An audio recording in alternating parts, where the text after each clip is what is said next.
நீ பயப்படாதே, முதல்ல சொல்றார், நீ பயப்படாதே, நான் உன்னோடு இருக்கிறேன். அல்லேலூயா. அவர் சொல்ற, நான் உன்னோடு கூட இருக்கிறேன்றார். வானத்தையும் பூமியும் படைத்த சர்வ வல்லமையுள்ள தேவன் சொல்லுகிறார், நான் உன்னோடு கூட இருக்கிறேன். அதனால நீ பயப்படவே எதை குறித்தும் பயப்படாது. நம்ம வேத வசனத்தெல்லாம் நல்லா பார்க்குறோம், நல்லா படிக்கிறோம், நல்லா தியானிக்கிறோம். ஆனாலும் அவர் சொல்றதை செய்ய மாட்டோம். பயப்படாதுன்னு சொன்னால் பயப்படாமல் இருக்கணும். ஆனால் என்ன சொல்லுவோம், வருதே பயம், வருதே பயத்தை அதட்டு. என்ன பண்ணோம், பயம் எங்கே வருது? நமக்குள்ள மண்டைக்குள்ளவோ இருதயத்துக்குள்ளவோ வருது. சூழ்நிலையை பார்த்து வருது, பிரச்சனைகள் என்னவோ அதை பார்த்து வருது.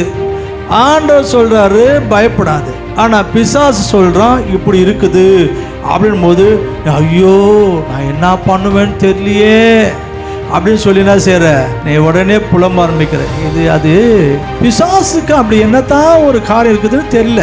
ஆதாம் ஏவாளை படைக்கும் போது கூட என்ன சொல்றாரு, இந்த கனியை புசிக்க வேண்டாம், எல்லாத்தையும் புசி கடவுள் சொல்றாரு. ஆனா சாத்தான் வந்து என்ன சொல்றான், நீ இதை சாப்பிட்டா சாவ மாட்டான், அதை நம்புது.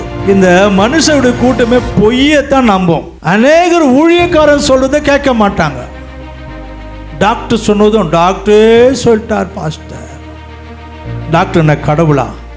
அதே டாக்டர் ஒரு வாரம் ஒரு மாசம் பிறகு, இனி நீ யாரை பார்க்கணும்? ஆமா, வானத்தை பார்க்கணும்.